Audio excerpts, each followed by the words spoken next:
Good morning, everyone. I am Rebecca Feliciano, and we are here at the park to talk about adverbs. The abbreviation for adverb is ADV period. An adverb modifies a verb, an adjective, another adverb, a phrase, or a clause. An adverb indicates manner, time, place, cause, or frequency. Adverbs can be singular words, or they can be phrases or clauses. Example of a single word adverb is Jacob walked slowly. The adverb in the sentence is slowly. Jacob walked slowly.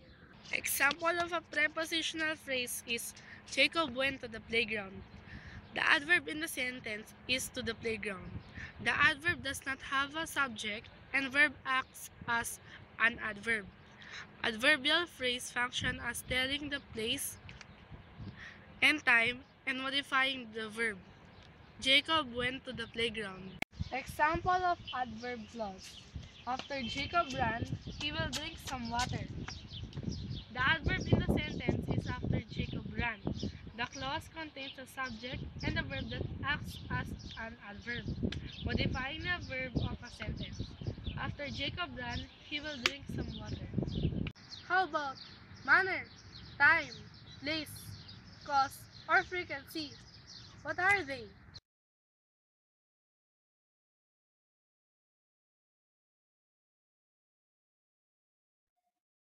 Manner. He looked for me patiently. The adverb in the sentence is patiently. It answers how he looked or how he did the verb. He looked for me patiently.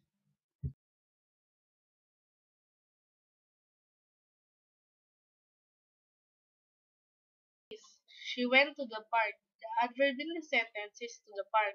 It answers where she went or where she did the verb. She went to the park.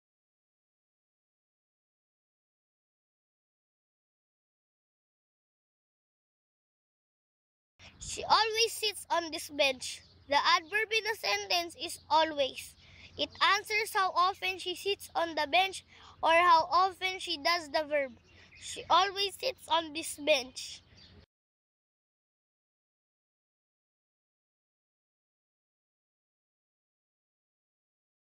He went to the park at 9 o'clock in the morning. The adverb in the sentence is at 9 o'clock in the morning. It answers when he went to the park or when he did the verb. He went to the park at 9 o'clock in the morning.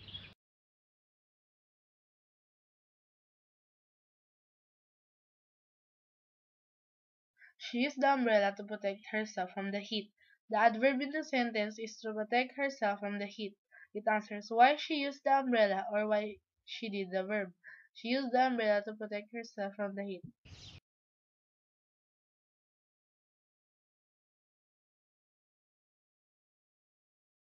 If you're going to use all kinds of adverbs in one sentence, there is a specific order to be followed. Verb, manner, place, frequency, time, cause, or purpose. For example, Rebecca walks quickly to the park every 5:30 in the afternoon to enjoy the sunset. Adverbs function as intensifiers showing a greater or lesser emphasis to something. Emphasizers, I really don't want to walk. Amplifiers, I absolutely refuse to walk. Downtoners, I kind of like to walk.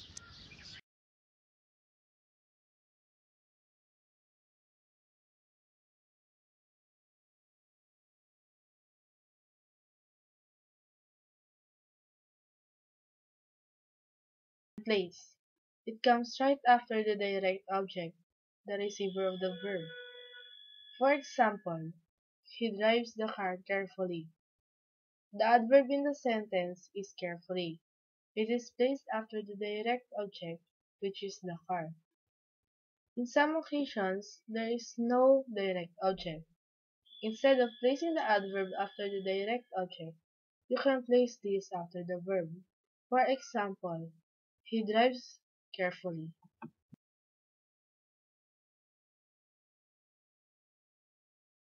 In adverb time, it can be placed at the end of the sentence or at the beginning. For example, I will go here tomorrow, or tomorrow I will go here.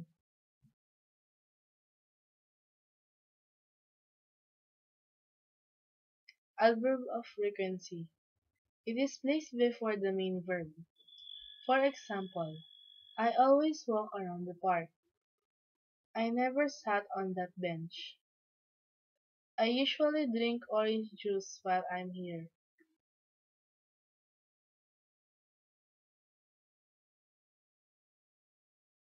And adverb of purpose. It can be placed at the beginning of the sentence or at the end.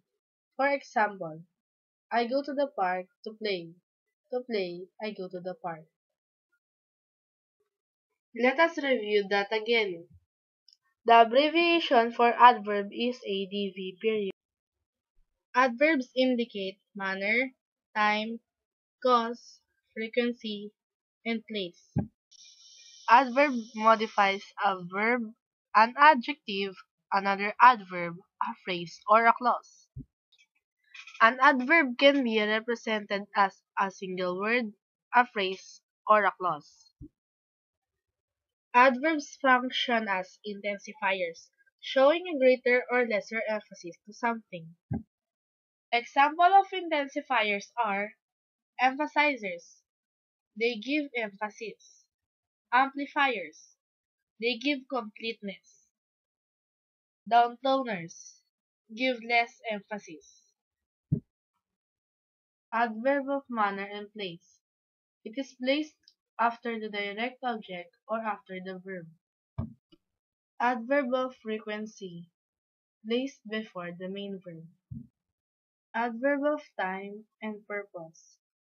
It may be placed at the beginning of the sentence or at the end. Thank you for watching, and I hope you learned something today.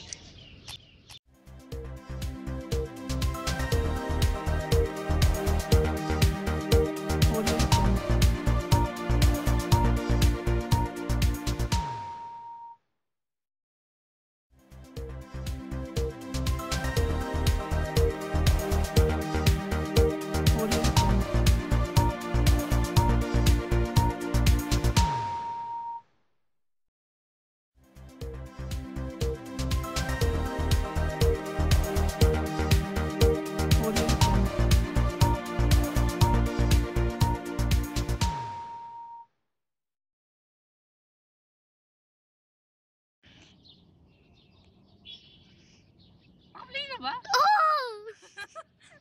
An adverb modifies. Wait lang, kinakabahan ako. Kasi wala sa line. Adverb modifies a verb. An adverb. If you're going to use all kinds of adverb in one sentence, there is a specific order to be followed. For example, okay, ano? Mag-wait na start!